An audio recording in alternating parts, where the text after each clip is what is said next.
کچھ نہیں ہے میرے پاس. بخاری کی حدیث کے الفاظ ہے ما عندی شیء، میرے پاس کچھ نہیں ہے، کچھ نہیں ہے اور شادی کا سپنا. آئے ہائے ہائے، اسلام دیکھیے، اسلام کچھ نہیں ہے اور شادی کا سپنا، کچھ نہیں ہے اور شادی کرنا چاہتا ہے. اللہ کے نبی نے فرمایا نہ ایسا مت کہو کچھ نہیں ہے، گھر جاؤ شاید کچھ سامان مل جائے، لے کر آؤ، وہی اس کو مہر دے دیں گے. ہاں ٹھیک ہے میں جا رہا ہوں. گھر گیا، اپنی ماں سے، باپ سے، بھائی سے، بہن سے، سب سے پوچھ ڈالا کچھ ہے، پتہ چلا کچھ نہیں ہے. آیا کہ اللہ کے رسول گھر میں کوئی چیز نہیں ملی. آپ نے کہا دیکھو تم شادی کرنے جا رہے ہو، بیوی کو کچھ تو مہر دینا پڑے گا نا. پتہ چلا مہر نقد ہونا چاہیے، کچھ تو ملے گا. کہنے کچھ نہیں ملا. اللہ کے نبی نے کہا دوبارہ جاؤ. کہا جب کچھ ہے ہی نہیں تو پھر دوبارہ جا کے کیا 50 بار بھی جاؤں گا تو کچھ نہیں ملے گا. کہا دوبارہ جاؤ. التمس خاتما من الحدید، لوہے کی انگوٹھی مل جائے تو وہی لے آؤ، سونے کی نہیں، چاندی کی نہیں، لوہے کی انگوٹھی جو آج 5-5, 6-6, 10-10 روپے میں ہمیں سڑکوں پر مل جائے گی. اگر لوہے کی انگوٹھی ہی مل جائے تو وہی لے آؤ، وہی دے دو اپنی بیوی کو، ہونے والی بیوی کو. وہ کہتا لوہے کی انگوٹھی، چلو جاتا ہوں پوچھتا ہوں، معمولی چیزیں ہوگی گھر میں رکھی ہوگی. وہ دوبارہ گھر گیا. وہ صحابی تھوڑی دیر کے بعد گھر سے واپس آتے اور کہتے ما وجدت خاتما من الحدید، اے اللہ کے رسول گھر میں بہت کچھ ڈھونڈا، بہت تلاش کیا، لیکن مجھے لوہے کی انگوٹھی بھی نہیں ملی. مایوس ہو گئے. اللہ کے رسول بھی بیٹھے کہ اس کے پاس لوہے کی انگوٹھی بھی نہیں ہے، اب یہ کیسے کیا ہوگا. اب وہ جانے لگا. اللہ کے نبی نے کہا کہاں جا رہے ہو؟ کیا کروں گا بیٹھ کے، جب نکاح ہی نہیں ہو سکتا ہے، لوہے کی انگوٹھی بھی نہیں ہے، کچھ نہیں ہے گھر میں، جا رہا ہوں کھیتی باڑی کروں گا، کچھ محنت کروں گا، مزدوری کروں گا، ماں بوڑھی ہے اس کی ذمہ داری ہے میرے اوپر، باپ بوڑھے ہیں ان کو کھلاتا ہوں پلاتا ہوں، جا رہا ہوں کام دھندا کروں گا کچھ. اللہ کے نبی نے کہا ادھر آؤ. بیٹھایا اپنے پاس، پوچھا تمہارے پاس کچھ نہیں ہے؟ کہا کہہ تو دیا نہیں ہے. لوہے کی انگوٹھی بھی نہیں ہے؟ کہا نہیں. کہا اچھا سوچو، ایک بار اور سوچو، کچھ ہے؟ دماغ داں. ہاں ہے. کہا کیا ہے؟ عندی ازار، ایک لنگی ہے، تہبند ہے، ایک تہبند ہے، لاؤ لاؤ لاؤ لاؤ اس کو دے دو، چلو وہی دے دو. کیا کہتا ہے معلوم ہے؟ وہی دے دو. جب وہ دے دوں گا تو میں کیا پہنوں گا؟ جب سوتا ہوں تو وہی تو پہنتا ہوں گھر پہ، جب اس کو دے دوں گا تو میرے پاس کیا رہے گا؟ تو اللہ کے نبی نے کہا پھر کیوں کہہ رہے ہو کہ کچھ ہے؟ کہا آپ نے پوچھا تو میں نے کہہ دیا وہی ہے، اس کو میں پہن کے سوتا ہوں، تو پھر اس کو وہ بھی نہیں دے سکتے ہو؟ تو اس نے کہا پورا نہیں دے سکتا ہوں، 2 ٹکڑے کر دیتا ہوں، آدھا دے دوں گا اس کو. اب اللہ کے رسول کی مسکراہٹ نکل گئی، ہنسی آ گئی. آدھا دو گے بیچاری، آدھا کا کیا کرے گی وہ؟ آدھا کس کام کا؟ اور جب پھاڑ دو گے تو آدھا تم کیا کرو گے؟ تمہارے کس کام کا؟ کسی کام کا ہو یا نہ ہو، کم سے کم کھیت میں بچھا تو لیں گے، بیٹھ تو جائیں گے. باندھنے کے لائق نہیں رہے گا تو کیا ہوا، کم سے کم زمین پر بچھا کے بیٹھ تو سکتے ہیں. پورا نہیں دے سکتا ہوں میں، دوں گا تو آدھا. اللہ کے نبی نے کہا آدھا نہ اس کے کوئی کام کا، نہ آدھا تیرے کوئی کام کا. نہیں یہ تو نہیں لوں گا. اچھا یہ بتاؤ قرآن کتنا یاد ہے؟ اوہ نوجوانوں سنو، ویڈیو بنانے والوں سنو، اپنے اپنے کیمروں میں قید کرنے والوں سنو. سننا اور پوری تقریر مت سننا، بس وہی سنتے رہنا کہ سب سے بڑا سخت عذاب اس کو ہوگا جو دنیا میں تصویریں. پوری تقریر مت سننا، بس یہی سنتے رہنا. یہ جملے تمہیں تھپڑ مارتے رہیں گے جب تک دوسرے سال ہمیں بلا نہیں لو، تب تک وہی حدیث تمہیں تھپڑ مارتی رہے گی کہ ہم کیا کیا کرتے ہیں، کتنے بڑے بڑے گناہ کرتے ہیں. سنو، کہا قرآن تمہیں کتنا یاد ہے. سونا نہیں، چاندی نہیں، کپڑا نہیں، دولت نہیں، یہاں تک کہ بیوی کو دینے کے لیے لوہے کی انگوٹھی بھی نہیں. اتنا غریب گھر کا صحابی، لیکن جب اس سے پوچھا کہ تمہیں قرآن کتنا یاد ہے، سر اٹھاتا ہے، کہتا ہے اللہ کے رسول مجھے سورہ ملک یاد ہے، مجھے سورہ حشر یاد ہے، مجھے سورہ جمعہ یاد ہے، مجھے سورہ منافقون یاد ہے، مجھے سورہ نبا یاد ہے، مجھے سورہ قیامہ یاد ہے. اللہ کے نبی نے فرمایا کیا تمہیں اتنی صورتیں یاد ہیں؟ کہا ہاں. آپ نے کہا کیا تم مجھے منہ زبانی بغیر دیکھے سنا سکتے ہو؟ اس نے کہا. آپ نے کہا اتنی صورتیں تمہیں یاد ہیں؟ اس نے کہا ہاں. کہا پھر یہ کیوں کہتے ہو کہ میرے پاس کچھ نہیں ہے؟ تمہیں اتنی صورتیں یاد ہیں، کیا تم ان صورتوں کو اپنی بیوی کو یاد کرا دو گے، اس عورت کو یاد کرا دو گے جس کے ساتھ میں تمہارا نکاح کرنا چاہتا ہوں؟ اس نے کہا ہاں میں کرا دوں گا۔ اس عورت سے پوچھا اگر تیرے شوہر کے تیرے نکاح کے مہر میں اگر قرآن کی ان صورتوں کو میں مہر بنا دوں اور انہی صورتوں کو تو اپنا مہر مان لے تو کیا تو اس سے نکاح قبول کر لے گی؟ کیا ان قرآن کی صورتوں کو اپنا مہر مان لے گی؟ کہنے لگی روتے ہوئے، اے اللہ کے نبی، جس عورت کی شادی میں، جس عورت کے نکاح میں قرآن کی صورتیں مہر بن جائیں، اس سے زیادہ بابرکت نکاح کس کا ہو سکتا ہے؟ اس سے زیادہ پاکیزہ نکاح کس کا ہو سکتا ہے؟ پھر اللہ کے نبی نے ان صورتوں کو ہی مہر بنا دیا اور اس کے بعد نکاح پڑھا دیا۔ اس عورت کا نہ کوئی باپ تھا، نہ چچا تھا، نہ بھائی تھا، اس لیے خود اللہ کے رسول قاضی کی حیثیت سے اس کے ولی بن گئے، سرپرست بن گئے، اور آپ نے اس کا نکاح کر کے اسی دن بھیج دیا۔ نہ بارات کا پتہ تھا، نہ ابڑنے کا پتہ تھا، نہ ہلدی کا پتہ تھا، نہ مہندی کا پتہ تھا، نہ لڑکیاں لڑکے کو دیکھنے آئیں، نہ لڑکی والے دیکھنے آئے، وہیں پر نکاح ہوا اور سب کچھ ہو گیا سارا۔ اور سنو، یہ نکاح جتنی سادگی کے ساتھ ہوا، 1400 سال کے بعد آج بھی اس نکاح کا چرچا ہوتا ہے، اس نکاح کا تذکرہ ہوتا ہے، اس نکاح کا ذکر ہوتا ہے، 1400 سال کے بعد بھی اس نکاح کا ذکر ہو رہا ہے۔ تو میرے بھائیوں، میں کہنا یہ چاہ رہا تھا کہ اسلام مکمل ایک مذہب ہے، مکمل کمپلیٹ ایک دین ہے، کمپلیٹ۔ اسلام کے علاوہ کوئی دین کمپلیٹ نہیں ہے۔ اسلام کی خصوصیت ایک اور ہے، کیا ہے؟ یہ دین معتدل ہے۔ معتدل کس کو کہتے ہیں؟ آئیے ذرا سن لیجئے۔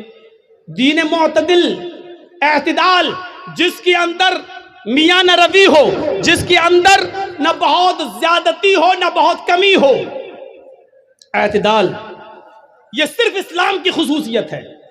کیا ہوا؟ کچھ ہوا ہے؟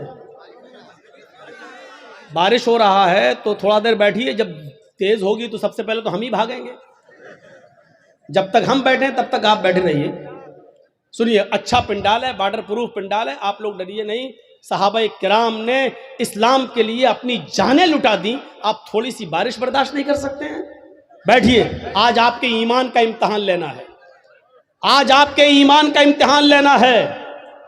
جو یوگی اور مودی کا پرستار ہے وہ جائے، جو محمد رسول اللہ کا پرستار ہے وہ بیٹھے، جو ایمان جس کے دل میں ہے وہ بیٹھے، جس کو ان سیاسی لیڈروں سے محبت ہے وہ جائے، جس کو ایمان سے پیار نہ ہو وہ جائے، جس کو محمد رسول اللہ کی شریعت سے پیار ہے وہ یہاں بیٹھے، وہ یہاں سنے۔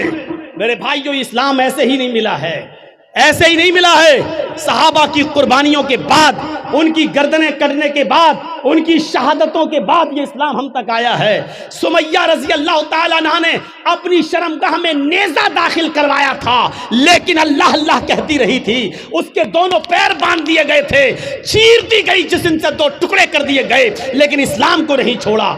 آؤ، تم سمیہ جیسی صحابیات کے ایمان پہ بھروسہ کرتے ہو تو بیٹھو، ان کی طرح ایمان اگر تمہارے دلوں میں موجود ہے تو بیٹھو، اور دیکھتا ہوں کہ کون ہے جو بارش کے چند قطروں سے ڈر کے بھاگتا ہے، اور کون ہے جو اپنے ایمان کی مضبوطی کا ثبوت پیش کرتا ہے۔ میرے پیارے ساتھیوں، آپ کو بیٹھنا ہوگا، اور جس کو جانا ہو جائے، جس کے جیب میں نوٹوں کی گڈی ہو اور بارش کے قطروں سے اس کے بھیگ جانے کا ڈر ہو، وہ جائے یہاں سے۔ مولوی جرجیز کو ایسے جوانوں کی ضرورت نہیں ہے، ایسے جوانوں کی ضرورت نہیں ہے۔ جرجیز کا راہ بڑا مشکل ہے، جرجیز کا راستہ بڑا کٹھن ہے۔ ہمارے راستے پر وہ چلے جو کانٹوں پہ چلنا جانتا ہو، ہمارے راستوں پہ وہ چلے جو آج کے انگاروں پر جس کو ڈر ہو کہ ہمارے پیروں میں پھلک پڑ جائیں گے وہ جائے، اور جس کو امید ہے کہ ہم آگ کے انگاروں پہ چل جائیں گے قرآن و حدیث کی آواز سن کر، جس کو ایمان کے لیے آگ کے انگاروں پہ چلنا گوارا ہو وہ یہاں بیٹھے۔ اب دیکھتا ہوں کہ کس کے ایمان میں کتنی طاقت ہے اور کس کا ایمان کتنا کمزور ہے۔ میں نے دونوں چیزیں بتا دی ہیں آپ کے سامنے۔ اسلام ایک دین معتدل ہے، میاں نہ روی، برابری، اس کے اندر نہ زیادتی ہے نہ کمی ہے۔ سنیے، اسلام کی پہلی بنیاد 5 چیزوں پر جو رکھی گئی ہے اس کی پہلی بنیاد کیا ہے؟ کلمہ طیبہ لا الہ الا اللہ محمد رسول اللہ۔ یہ کلمہ پڑھنا ضروری ہے، لیکن کسی کو زبردستی پڑھوا کر اس کو مسلمان کرنا اسلام کے اندر حرام ہے۔ اس کے بعد اسلام کی دوسری بنیاد آتی ہے نماز۔ نماز فرض ہے، بہت ضروری ہے، لیکن اپنا کام دھندا چھوڑ کے 24 گھنٹے سجدوں پہ سجدے ٹھونکے رہنا، یہ اسلام نے اس کو جائز قرار نہیں دیا ہے۔ جمعہ کی نماز فرض ہے ہر مسلمان مرد پر، عاقل اور بالغ پر، لیکن جمعہ کی نماز کے لیے صبح آ جاؤ اور شام تک مسجد میں رہ کر سجدوں پہ سجدے کرتے رہو، یہ نہیں سکھایا، بلکہ کہا فَإِذَا قُضِيَتِ الصَّلَاةُ فَانتَشِرُوا فِي الْأَرْضِ، جب نماز جمعہ ہو جائے تو آپ مسجد خالی کر دو اور رکشہ چلاؤ، لکڑیاں اکٹھی کرو، جنگلوں سے لا لا کر بازار میں بیچو، محنت کرو، مزدوری کرو، کھیتی کرو، باڑی کرو، اور اپنی بیوی اور بچوں کا پیٹ پالو، ان کے لیے محنت و مزدوری کرو۔ اسلام نے یہ شکشا دی ہے۔ نماز فرض ہے، لیکن 24 گھنٹے سجدہ کرنا اسلام کے اندر جائز نہیں ہے۔ زکوٰۃ غریبوں کی بہت بڑی ہمدردی ہے، آپ کے پاس ایک لمٹ ہے۔ ہندو دھرم میں بھی زکوٰۃ ہے، لیکن لمٹ نہیں ہے، یہ اسلام لمٹ متعین کرتا ہے۔ کتنا سونا ہونا چاہیے تب کتنی زکوٰۃ ہوگی، چاندی کتنی ہونی چاہیے تب اس پر زکوٰۃ ہوگی۔ سونا اور چاندی نہیں ہے، لیکن پیسہ ہے، کتنا پیسہ ہوگی اس پہ زکوٰۃ ہوگی۔ آپ کے پاس مچھلیوں کی تالاب ہے تو کتنی مچھلیاں ہونی چاہیے جس پر آپ کے پاس زکوٰۃ ہوگی۔ آپ کے پاس بکریاں کتنی ہیں کہ جس پر کیا آپ کے اوپر زکوٰۃ فرض ہے۔ آپ کھیتی باڑی کرتے ہیں، کتنا دھان ہونا چاہیے کہ آپ کے اوپر زکوٰۃ ہے، کتنا گیہوں ہونا چاہیے کہ اس پر آپ زکوٰۃ دیں گے۔ بارش کے پانی سے کھیتی پیدا ہوئی ہے تو اس پر کتنی زکوٰۃ ہے۔ بارش نہیں ہوئی ہے، آپ نے پیسہ دے دے کر پانی خرید کر کھیتوں میں دیا ہے تو اس کے پانی سے جو پیداوار ہوئی اس پر کتنی زکوٰۃ ہے۔ اسلام نے ایک ایک چیز کو کمپلیٹ کر دیا اور بتا دیا ہے۔ موقع نہیں ہے کہ ان ساری چیزوں کو آپ کے سامنے رکھا جائے، آپ کے سامنے رکھا جائے۔ آپ اپنے جس مکان میں رہتے ہیں اس پہ زکوٰۃ ہے یا نہیں؟ ایک مکان کے علاوہ 2-3 پلاٹ آپ نے اور خرید رکھے ہیں، اس پر زکوٰۃ ہے یا نہیں؟ اگر وہ مکان پلاٹ آپ کے ہیں تو اس پر زکوٰۃ ہے یا نہیں؟ اگر اس کو بیچنے کے لیے رکھے ہیں، آپ اس کو بیچیں گے، بزنس کر رہے ہیں، اس کو بیچ کر پھر دوسرا خریدیں گے، تو بیچنے کی نیت سے جو آپ نے زمین اور پلاٹ خریدے ہیں تو اس پر زکوٰۃ ہے یا نہیں؟ ہے تو کتنی ہے؟ آپ کپڑے کا کاروبار کرتے ہیں، اس پہ زکوٰۃ ہے یا نہیں؟ جس دکان میں بیٹھتے ہیں اس پہ زکوٰۃ ہے یا نہیں؟ دکان پہ جو مال رکھا ہے اس پہ زکوٰۃ ہے یا نہیں؟ یہ تمام چیزیں اسلام نے بتا دی ہیں۔ اس لیے کہتے ہیں کہ اسلام ایک مکمل مذہب ہے جو کسی دوسرے دھرم کے اندر آپ کو نہیں ملے گا۔ اتنا لکھا غریبوں کو دو، کتنا دو؟ کچھ نہیں۔ کروڑوں والا 1 روپیہ دے کے بھی نکل جا، ہو گیا۔ لیکن اسلام میں اگر 1 لاکھ روپیہ تمہارے پاس ہے تو 2500 دینا پڑے گا۔ 2500 اگر 2400 دو گے اور 100 روک لیا تب بھی آپ گناہگار ہیں، یاد رکھیے گا۔ 1 لاکھ ہے، 2500 آپ پر زکوٰۃ بن رہی ہے۔ اگر آپ نے 2499 روپے دے دیے اور 1 روپیہ روک لیا تو آپ گناہگار ہیں۔ اسلامی حکومت ہوگی تو آپ سے جنگ کی جائے گی، آپ سے قتال کیا جائے گا، آپ سے لڑا جائے گا۔ اگر آپ 1 روپیہ دینے سے منع کریں گے تو آپ کے خلاف جہاد کیا جائے گا۔ میرے بھائیوں سوچو، یہ اسلامی رولز ہیں۔ یہ بڑے بیٹھے بڑے بڑے چودھری اور سرمایہ دار، بڑی بڑی بلڈنگوں کے مالک، آج جن کے پاس کروڑوں کی ملکیتیں ہیں، حساب لو تم زکوٰۃ دیتے ہو یا نہیں دیتے ہو اپنے مال کی پوری پوری۔ اسلامی حکومت ہوتی تو زبردستی لے لیا جاتا، نہیں ہے۔ وہ کہے گا بے حق، آج تو مولویوں کو سب سے زیادہ سننا پڑتی ہے، آ گئے صبح صبح میرے پاس لینے، بیٹھو 10 بجے اٹھیں گے، صاحب سو رہے ہیں۔ اللہ کا شکر ادا کرو کہ ان مولویوں نے تمہارے لیے بہت آسانی پیدا کر دی، ورنہ ذمہ داری تمہاری تھی مدرسوں میں پیسہ پہنچانے کی۔ یہ تمہارے گھر آ کر تمہیں عذاب الہی سے بچا رہے ہیں، تمہارے گھر آ کر، اور تم ان مولویوں کے بارے میں کہتے ہو کہ جاؤ صبح آنا، جاؤ 10 بجے آنا، ابھی ہم سو رہے ہیں۔ یہ زمین کہیں پھٹ نہ جائے، اور اے امیر آدمی، اے چودھری، کہیں تو اس زمین کے اندر دھس نہ جائے، دھس نہ جائے۔ مولویوں کی 2 سال کرونا رہا، کبھی آپ نے سوچا علماء کا کیا ہوا بیچاروں کا؟ جو مدرسے بند ہوئے ان کا بارے میں سوچا کبھی آپ؟ ایک مولانا صاحب مسجد میں دعا کر رہے ہیں، وہ ویڈیو بڑا وائرل ہو رہا ہے۔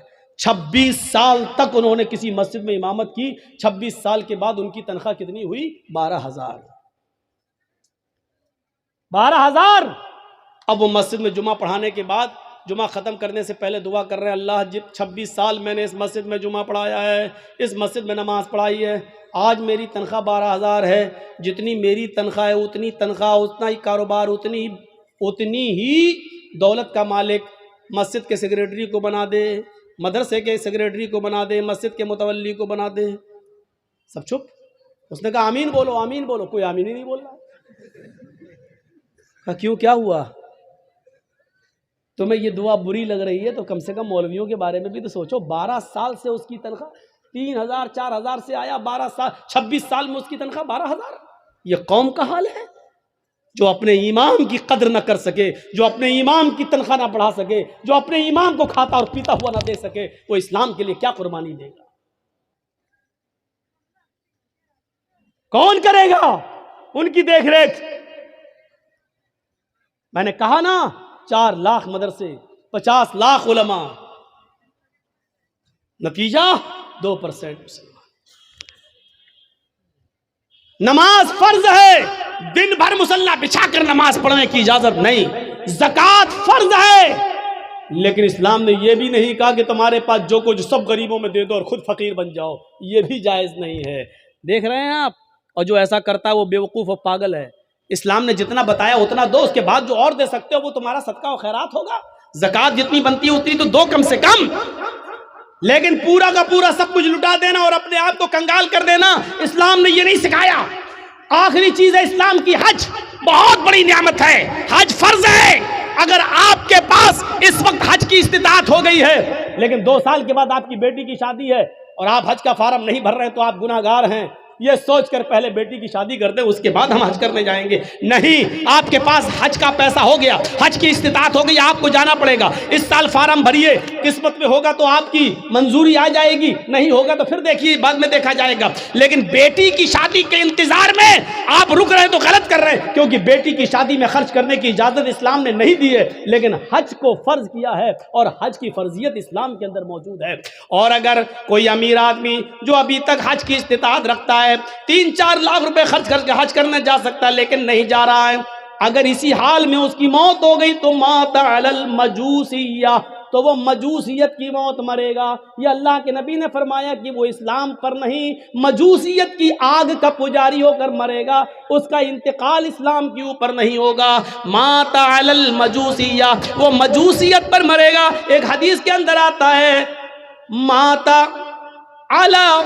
علی غیر الفطرہ، وہ اسلام کے خلاف غیر اسلام پر مرے گا، یعنی اس کا انتقال اسلام کے اوپر نہیں ہوگا۔ ہم نے معمولی چیز سمجھ لیا ہے، لیکن اسلام کے اندر حج فرض ہے، وہاں تک جانا ضروری ہے، لیکن یہ بھی نہیں کہا کہ آپ کے پاس وہاں تک جانے کی طاقت نہیں ہے تو اپنی دکان بیچ دو، دکان کا سارا مال بیچ دو، آپ اپنا مکان بیچ دو اور حج کرنے جاؤ، یہ بھی نہیں کہا ہے۔ اسلام معتدل ہے، اسلام اعتدال چاہتا ہے، بیچ کا راستہ چاہتا ہے۔ اگر تمہارے پاس طاقت ہے وہاں تک جانے کی تو جاؤ۔ زکوٰۃ اگر تم پہ فرض ہو رہی ہے تو دو، رمضان کے روزے تم رکھو، لیکن یہ بھی نہیں کہا کہ مسلسل اور پے در پہ رکھتے چلے جاؤ، ہمیشہ رکھو کبھی نہ چھوڑو، یہ بھی نہیں کہا ہے۔ اگر ایسا کرتے ہو تب بھی گناہ گار ہو۔ تو یہ اسلام معتدل ہے، اعتدال اس کے اندر ہے، میان روی اور بیچ کا راستہ ہے۔ اسلام دین السہل ہے، یہ آسانی چاہتا ہے۔ میں جانتا ہوں کہ نماز فرض ہے، کسی بھی حال میں معاف نہیں ہے، لیکن مولانا جرجیز کو کرسی سے باندھ دیا گیا ہے، کچھ گنڈے ہم سے جے شری رام کے نعرے لگوا رہے ہیں، مار رہے ہیں۔ اسی وقت اذان کی آواز آتی ہے اللہ اکبر اللہ اکبر، جرجیز صاحب نماز اس وقت بھی معاف نہیں۔ دیکھ رہے ہیں آپ، جرجیز صاحب کہہ رہے ہیں ظالموں مار لینا مجھے، لیکن نماز کا وقت ہو گیا، کم سے کم مجھے نماز پڑھ لینے دو۔ یہ کہنا پڑے گا جرجیز صاحب کو۔ چھوڑ دیتے ہیں تو ٹھیک ہے، لیکن ہاتھ پیر بندے ہیں، نہیں چھوڑ رہے ہیں۔ ایک بار کہیے ظالموں چھوڑ دو مجھے تاکہ میں وضو بنا لوں، انہوں نے کہا نہیں، تمہارے ہاتھ پیر نہیں کھولے جائیں گے، تب بھی نماز فرض ہے۔ اگر وضو بنانے کی اجازت نہیں دی جا رہی ہے تو دل میں نیت کر لو وضو کی۔ سن رہے ہیں؟ مار پڑ رہی ہے، دشمن سامنے کھڑا ہے، نوجوانوں تمہارے اوپر تو یہ کچھ بھی نہیں ہو رہا ہے اور پھر بھی تم سوتے رہتے ہو، بنے ہو محمد اسلم، محمد اکرم، محمد اظہر، محمد فلاں۔ اوہ سنو، مار لگ رہی ہے، ڈنڈوں پہ ڈنڈے برسائے جا رہے ہیں، تھوڑی دیر بعد ہماری روح نکل جائے گی، کیونکہ لنچنگ کرنے والوں نے ہمیں چھوڑا نہیں ہے، مار مار کے مار ہی ڈالا ہے۔ ان کو نشہ ہے کسی طاقت کا، ان کو نشہ ہے کسی کے پاور میں ہونے کا، ان کو معلوم ہے کہ ہم کچھ بھی کر لیں، ہماری کتنی ویڈیو بن جائے، ہمارے اوپر جس کا ہاتھ ہے وہ کچھ نہیں ہوگا، نہ پولیس ہماری FIR کرے گی، اور کرے گی بھی تو سرکار ہمارے مقدمے واپس لے لے گی۔ ان کو معلوم ہے یہ سب کچھ، اس نشے نے ان کو مجبور کر دیا، لیکن نماز اس حال میں بھی پڑھنا پڑے گی۔ آسانی کیا ہے؟ نماز فرض ہے، یہ سختی ہے، لیکن آسانی کیا ہے؟ اگر وہ تمہیں وضو نہیں بنانے دے رہے ہیں تو تم دل میں نیت کر لو وضو کی۔ اگر وہ تمہیں کھول نہیں رہے، قبلے کی طرف تمہارا چہرہ نہیں کرنے دے رہے ہیں تو دل میں نیت کر لو، اگر میرا چہرہ کھلا ہوتا تو میں قبلے کی طرف کر لیتا۔ اے اللہ، میرے لیے قبلہ آج بدلنے کی طاقت نہیں ہے، میرے لیے یہ لوگ میرا چہرہ قبلے کی طرف نہیں کر سکتے، لیکن اینما تولوا وجوہکم، ہم جہاں کہیں بھی ہیں، جس طرف بھی میرا چہرہ ہے، تو اپنے علم کے اعتبار سے ہر جگہ ہے۔ اے اللہ، میری نیت کو ہی میرے لیے قبلہ بنا دے، لیکن نماز پھر بھی پڑھنا پڑے گی۔ اللہ اکبر کہنے کے لیے ہاتھ نہیں اٹھ رہے ہیں، ہاتھ پیر باندھ دیے گئے ہیں، تو زبان سے ہی کہہ دو اللہ اکبر۔ ہاتھ نہیں باندھ پا رہے ہو تو مت باندھو۔ اب اگر تمہیں ہاتھ باندھ کر دعائیں نہیں پڑھنے کا موقع مل رہا ہے تو ایسے ہی پڑھتے رہو زبان سے، الحمدللہ رب العالمین الرحمن الرحیم مالک یوم الدین۔ نماز اس حال میں بھی تمہیں پڑھنا پڑے گی۔ آسانی یہ ہے کہ جس کنڈیشن میں ہو اسی کنڈیشن میں پڑھ لو، لیکن معاف نہیں ہے۔